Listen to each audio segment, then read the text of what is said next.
Okay. Thank you for joining us this morning for at our series for academic leaders at UMD, Lead Successfully Through Challenging Times. I'm Sophie Oberstein. I'm from the Center for Leadership and Organizational Change, known as CLOC, and I'm here today with my colleagues, the Director of CLOC, Laura Scott, and the Associate Director, Adrienne Hanske-Wicker. You'll hear more from them a little later in this session, but they've just raised their hands to welcome you. We are recording today's session for those who can't attend in person or miss a session like Amanda talked about earlier because of childcare or whatever other reason it might be. So we'll be sending you a link to that recording, and feel free to pass it along to other colleagues who aren't here with us today. As we get started, if you want to open your chat so you can respond to some questions in the chat later, and also just to introduce yourself by which department you're from on campus. We created this series about leading through challenging times because, you know, obviously we are in particularly challenging times. We're working in a context of uncertainty related to workplaces, to budgets. We're working in a broader context, a social context of skyrocketing unemployment and reactions to systematic inequality. And we're working remotely in some cases and on Zoom for most of our day. So first of all, we just want to thank you for, in the middle of all of this context, joining us here today, and we really hope that you'll leave here today with some tools that can help you and your colleagues to navigate this terrain. But the tools that we're introducing, or the tools that we're using as a framework for this series, really aren't specific to these times. We're actually focusing our series on Gallup's 4 needs of followers. These are effective ways to show up as leaders at all times, not just in these times. And where did the 4 needs of followers come from? The Gallup organization did a 3-year study from 2005 to 2008, asking a random sample of over 10,000 people from all sectors of employment, what leader had the most positive influence on their daily life. And once they had that person in mind, asking them for 3 words to describe what that leader gave them. And in analyzing their responses, Gallup discovered agreement between 4 special words. And those words have become Gallup's 4 needs of followers framework: trust, stability, compassion, and hope. And those are the topics of the 4 sessions in our series. These 4 are not in any rank order, and they're all very important at all times, and especially in these times. And of course, there is some overlap between them, which if you attend more than one of our sessions, you may come to notice. So if you were here last week, and if you care to, I'm just going to continue on, but we do want to give you a chance to celebrate accomplishments. So if you did try something to learn about or to stabilize your trust wobble since the last time you were with us, please feel free to chat about that in the chat, obviously. And again, if you did miss that session and want to know what a trust wobble is, feel free to visit our recording, which we will send you the link for after this. Today's session, however, in the 40 minutes we have together, is about compassion. I'm going to speak about some general principles of compassion, and then we're going to hear more from Adrienne and Laura, who will add some context and add some meat to the bones. And then we'll respond to your questions in a Q&A. The questions are all going to come through the chat, and you can put them in the chat at any time. I'll scroll through that towards the end when we're at the Q&A, and we'll respond to them. If there are outstanding questions that we don't get to answer verbally within the session, we'll try and include those in the follow-up email we send you after this session. We are also going to send you a copy of the slides today, so no need to take extensive notes unless you wish to. So I want to just start with a definition of compassion, or two definitions of compassion, one from the Gallup organization and one from psychologist Kristen Neff. And what I find interesting and like particularly about these definitions is that they identify that compassion is a feeling or an emotional response, but it's more than that. It's also a call to action. It's noticing when you're having that feeling and being compelled because of that feeling to take action or to demonstrate kindness. So even hearing that definition may cause some people to pause. Some leaders shy away from bringing emotions or feelings into the workplace. That's not necessarily true here at Maryland, because as someone said after the last session, sometimes it's nice to get a reminder of what we already know, so maybe, and what we already do. So maybe you are already offering and providing compassion, but what makes it difficult to express compassion at work? Please feel free to put some thoughts in the chat about why this is sometimes seen as a fluffy concept that leaders can struggle with.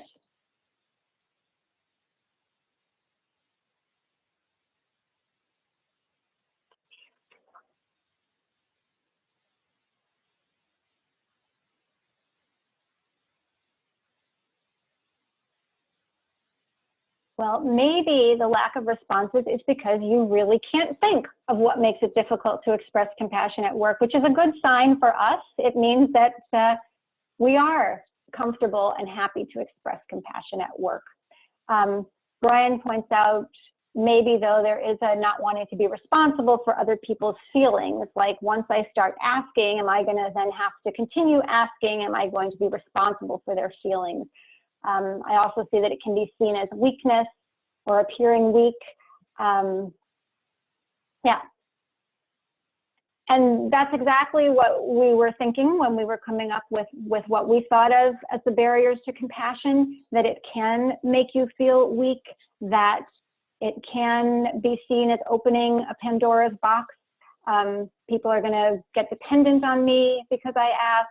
I don't want to open the floodgates. If I ask how they're feeling about something, it may take me into, you know, some very complicated emotions or feelings or situations. Yet, even though there are these barriers to compassion, we want to talk about compassion today anyway. Why? Well, a couple reasons. One is that people are walking around with different innate strengths. And some of these are more logical and analytical, and some of them are more relationship and feeling focused. The problem is, or the issue comes up, which is you cannot identify by looking at somebody if their strengths tend to be more relationship-based or more analytical logic-based. And the thing is, if you have a person in front of you who is one of those emotional, relationship-focused people who have empathy as a strength, for instance, if you don't talk about or acknowledge feelings, they don't feel heard. And that's not just anecdotal. There's lots of research and evidence to back that up. Additionally, Princeton psychologist Daniel Kahneman, and first of all, here's a psychologist, winning the Nobel Prize for Economics, which sounds like, you know, a strange thing, but it's because he showed that human beings make decisions first for emotional reasons and second for rational reasons. So in discovering that, he really brought validity for talking about and dealing with emotions if people are making decisions on an emotional level. Additionally, it can just feel good to help relieve someone else's suffering. And it can be empowering to take action, right? Because we said that it's not just an emotion, it's actually a call to action. And sometimes when we're feeling like there's nothing we can do, displaying emotion is something that we can do. It can lead to improved physical and mental well-being, not just for the person on the receiving end of compassion, but to the person on the giving end as well. Additionally, if you're familiar with this statement from the TWI survey, the Thriving Workplace Initiative survey that we've administered on campus 3 times over the last few years with Gallup, there's a question on there that says, my supervisor or someone at work seems to care about me as a person. And Gallup has been able to correlate responses to that question, positive responses to that question, with higher productivity and higher retention. So not just kind of feel-good reasons for providing compassion, but actually even some reasons having to do with efficiency and productivity. And finally, why compassion at this given moment, in this given context? At all times, David Rock of the Neuro Leadership Institute says that employees have to overcome what's a human fight or flight type of response. We have to minimize threats in the workplace in order for them to perform at a higher function task, or to achieve self-actualization. So basically, he's saying people's needs for safety have to be met before they can perform their work well. So his work points to 5 social qualities that enable employees to minimize that threat and enable their reward response and do their higher level work. And those are status, certainty, autonomy, relatedness, and fairness. Well, if it's true at all times that those are 5 things employees need to feel in order to feel less threatened, think about how threatened they must be feeling now when 3 of those 5 qualities are not really present. There's very little certainty right now. People don't know how long things are going to last, whether a vaccine will be created, how will we be kept safe at our job, when will we be coming back to work, what will our budgets be like, what will happen next. So certainty is not there. There's very little individual control over the situation. So autonomy is not feeling stable. And then, except for some face-to-face interactions that we can have with the few people around us, there's less relatedness as well. So why compassion right now? Because people are feeling a higher threat level, because 3 of their 5 qualities they need are not present. So if I've sold you on the importance of displaying and offering compassion, not just in these times, but in general, let's now talk about how we can overcome those barriers we identified before to provide compassion in the workplace. And there are 3 strategies that are consistent across the literature about compassion, and they're represented in these 3 quotes. You can refer to the quotes when we send you the slides afterwards, but the strategies that the quotes point to are eliminating judgment, recognizing common bonds, and also making sure to display self-compassion, to give yourself compassion as well. So let me dive deeper into these 3 really quickly and then turn it over to my colleagues. So our response to people and to situations can be one of judging or one of learning. And what we're saying and what the literature about compassion says is that we need to get off the judger path if we're going to be able to display compassion. We have to consistently and consciously choose to be on a learner path. So in every moment when anything impacts us, we have the choice of going down a path that starts us questioning, whose fault is this? Why am I such a failure? Why did they do this wrong? Or to consciously switch lanes to go to what happened? What can I learn from what happened? What are my choices? What's the best thing to do now? So a more learner mindset. And this choice map is a foundational model that we use at CLOC to think about both leadership and personal development. It just fits with the other models that we use related to how people think and how people make changes and how people can demonstrate their strengths. And so much of those things have to do with choosing that learner path. To show compassion, to refrain from judgment, we have to tap into our sense of a common humanity. Right now, more than ever, we need to reflect on our common bonds. So this is a sign Laura saw outside of a Starbucks a few weeks ago that she shared with us. You know, today you could be standing next to someone who is trying their best not to fall apart, whether they're trying to hold themselves together while distancing themselves from loved ones, while working from home with kids underfoot, while grieving over how Black Americans have been treated in our country for centuries.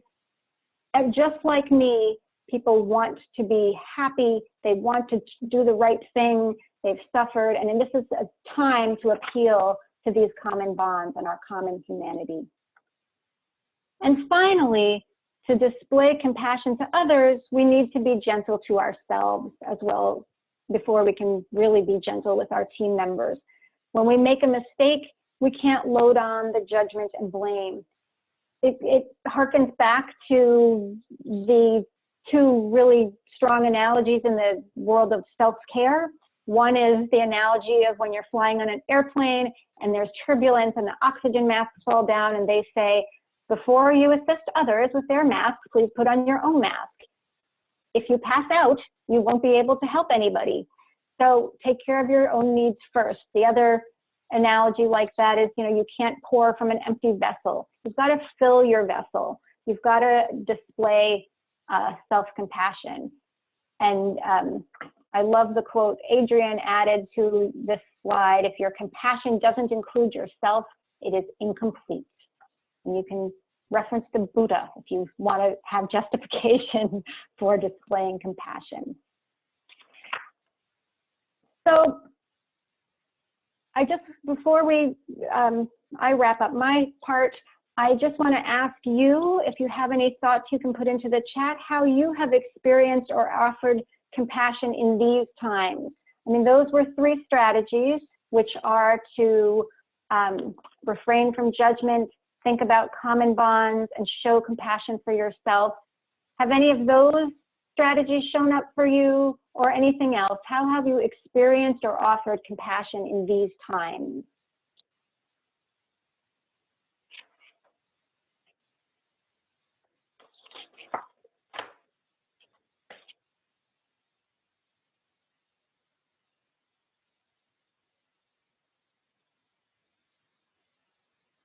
Monique says, has either sent or received quick text of support to friends and colleagues. Theodore says a colleague reached out to see how his family was doing. Compassion for staff with children trying to work.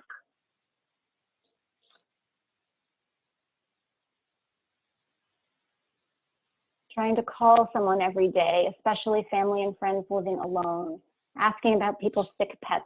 Yeah, so asking these feeling questions. How are you feeling? What would be helpful for you right now? So how those strategies might look in action in these times. People are actively choosing the learner path. Maybe they're not jumping to blame, but instead saying, okay, let's sit down and talk about, let's debrief this scenario and think about what we could have learned from this. I'm seeing people posting weekly check-ins and regular basis with staff and chatting with staff. So asking those questions, checking in with people. And, you know, people are taking their cues and their language right now from you, from leaders in the organization. So you want to model and display giving time. You know, someone said, you know, we chatted for 45 minutes. So giving that time and giving encouragement. And also, you know, we create culture by telling stories.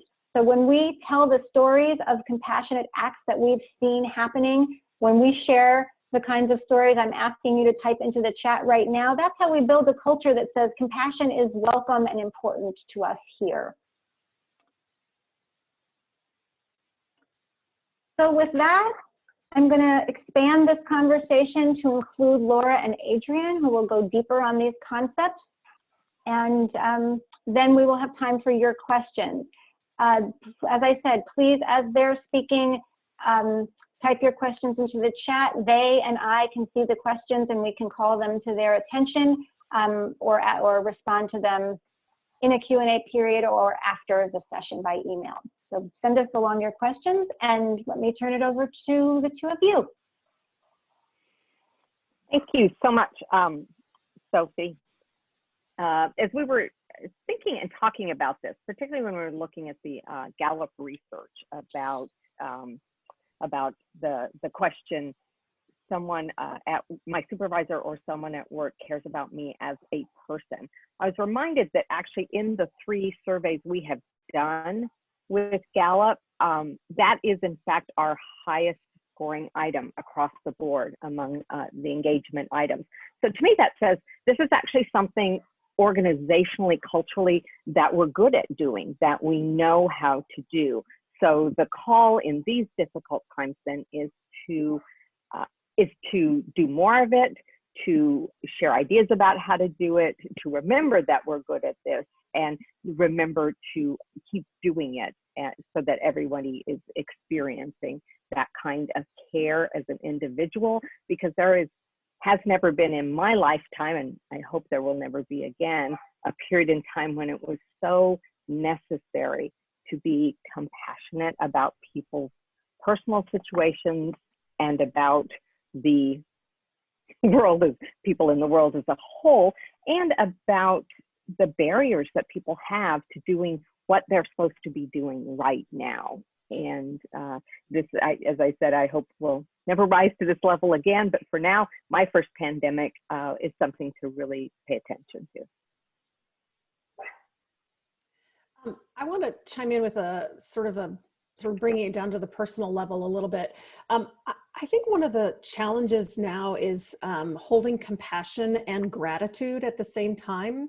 So I've heard a number of, I've read a number of articles, and I've heard some stories of people hearing from supervisors or other people in positions of power saying things like, well, at least you have a job. And there is no greater killer of compassion than the phrase "at least."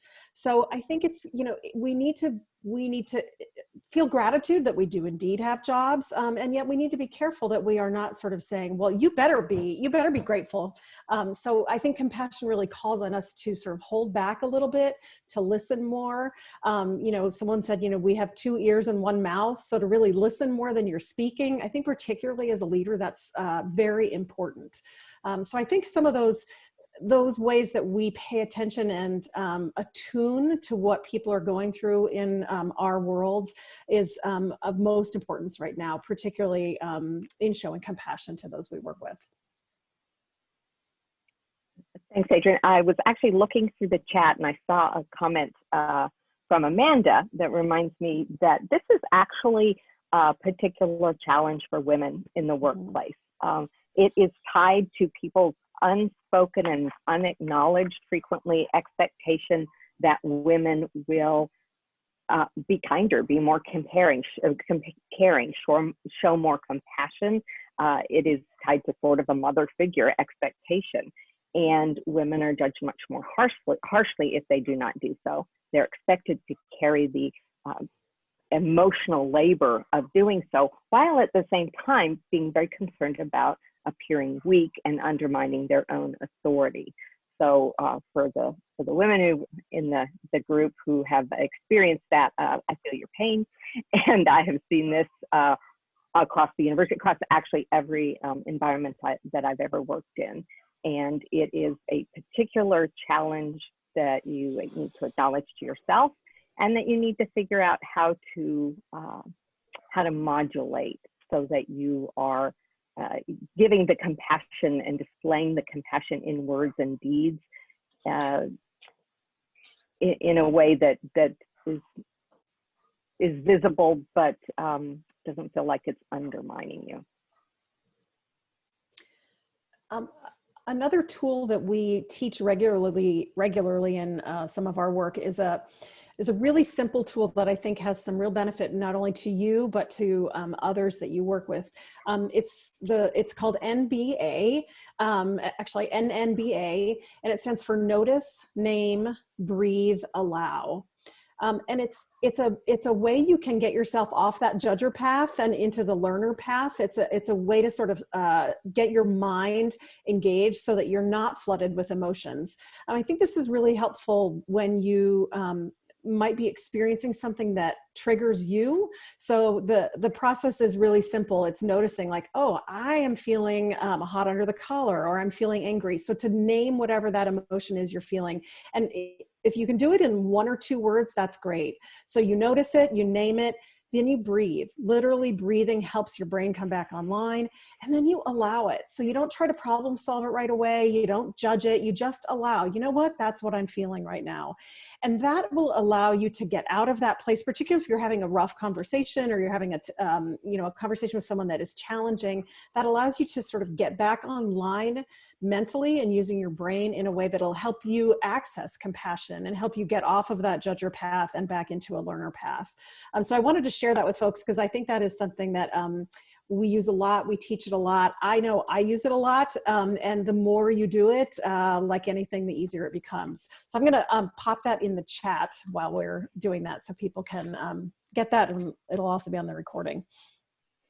I'm going to add one little tidbit to what Adrienne just said, because it was a fascinating learning for me, that when you do that, when you take that breath, it needs not to be a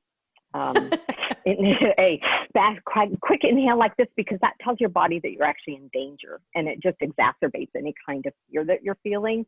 So the intake of breath needs to be longer than the exhale. So a nice cleansing breath will clear out and get your brain back online, as Adrienne said. I also noticed that Jean was commenting about how much time and care and being fully present compassion requires, which is, I think, what Adrienne was referencing there, and ways to make sure that you are fully present, get yourself there and keep yourself there.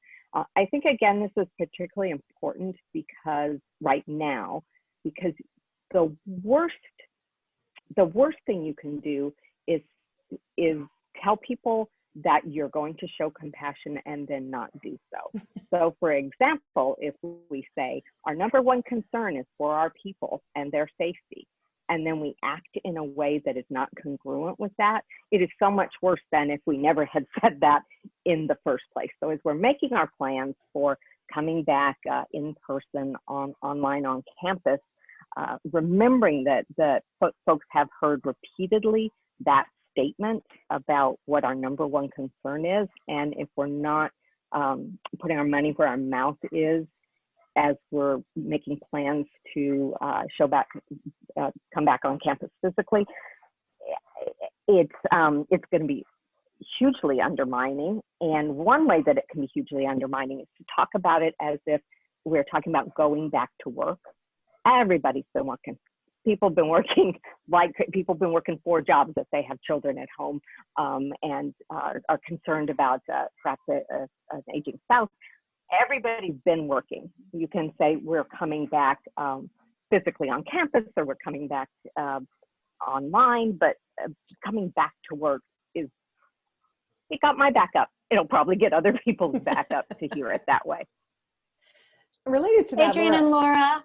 Yes. I just want to make sure we have time for questions. I don't see any questions in the chat now, so you keep talking, but if you do have a question, this is also the official Q&A period as well, because we have a really short time with you today. And I do see a question, suggestions on how to effectively show compassion when the other person sees you as the source of their problem. Ooh, that's really intense. I think what my just sort of initial response would be to say is to ask more questions. Like if you're the source of the problem, your job then is to figure out what is it that you are doing that is perceived by the other person as problematic. So that's hard, right? That's really hard to say, yeah, tell me what I'm doing wrong. Tell me how much I suck. I mean, that is just really hard. But if that's what the problem is, then you need to ask more questions. And so that's being on the learner path, right? So really get sort of trying to learn about it and to hold on to it and not problem solve it right away. So, I mean, Brian, I'm sure that's something you already know, but I want to just, double down, double down on that, because I think it's really hard, and it's hard to give yourself the self-compassion to hold in that space. But I think that would be my first response to how to do that. Oh, you aren't giving me everything I asked for. So that, Brian, is you quoting the person who sees you as the problem. There we go. Okay. From faculty, you're not giving me, yeah. We may not be able to solve this in one quick 40-minute session, in which case I'm sure that Adrienne and Laura would be happy to talk to you offline. Although I'm sure you're also not the only person experiencing that issue. Yeah. Are there any other challenges people have that they want to share, or questions? Otherwise, feel free to continue talking about Brian's or whatever other points you wanted to make. We have about 2 more minutes before we have to wrap up. I wanted to just expand just a little bit, and this is something that I've only recently been thinking about, is expanding our notion of who we are compassionate for. So, we hear lots and lots of examples of, people who are at home with young children, or people who have, a sick spouse or something like that. We tend to sort of picture those people right away.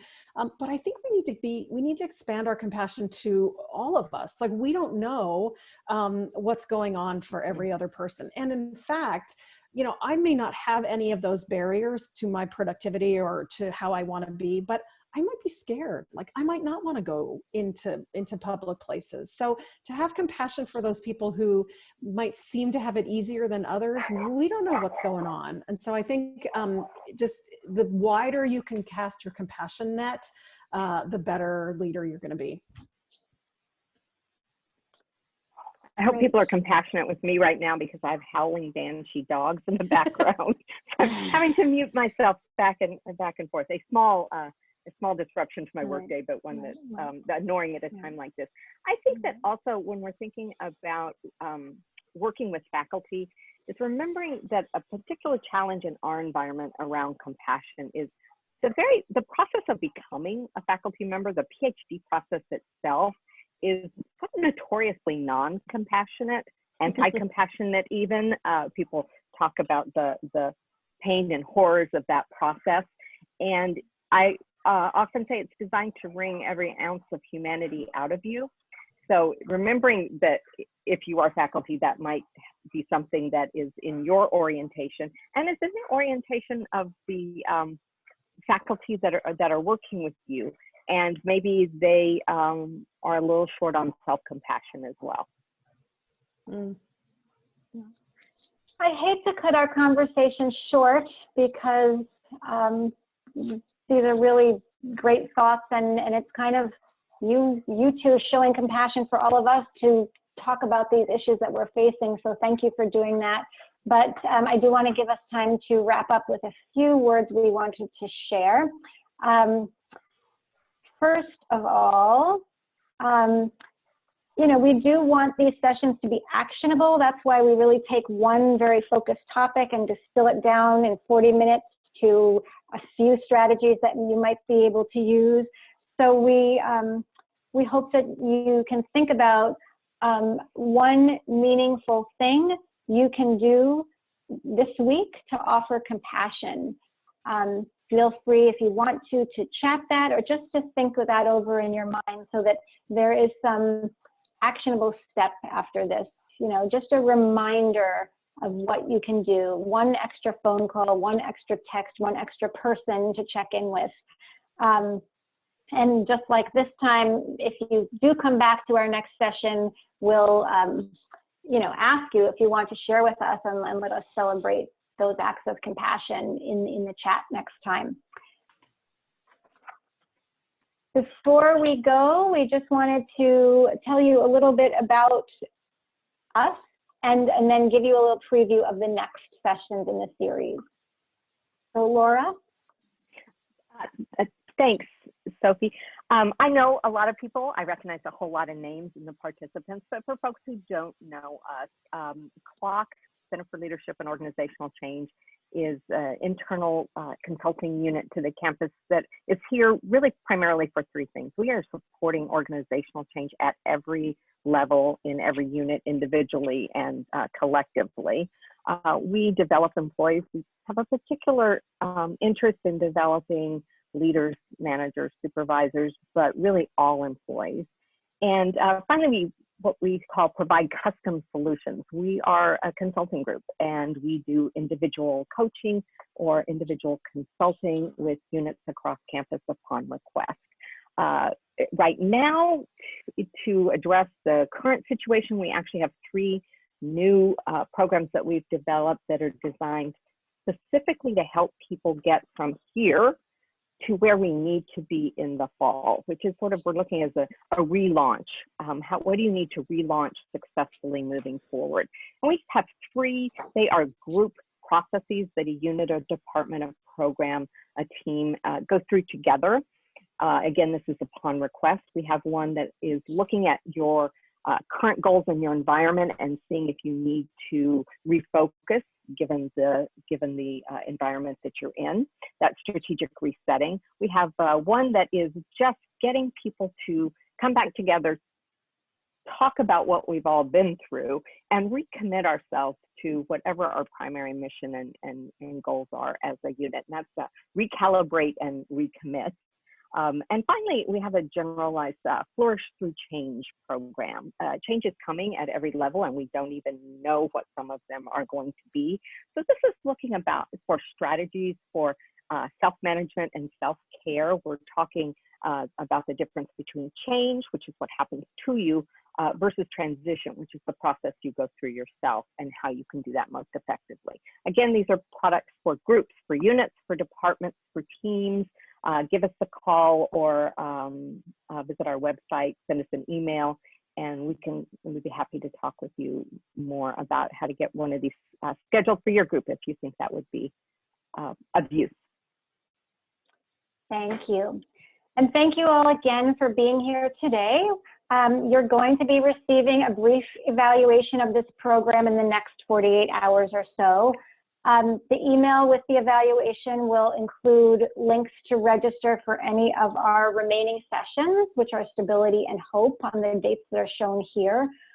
You can also view recordings of those that have already taken place and of this one today. You can also pass those along to your colleagues who you think would appreciate them. And finally, if you'd like to save the chat from today's session, you can do that from within the chat window by clicking on the 3 little dots there and checking Save Chat. We hope to see some of you again next week. And again, thank you so much for being here with us today.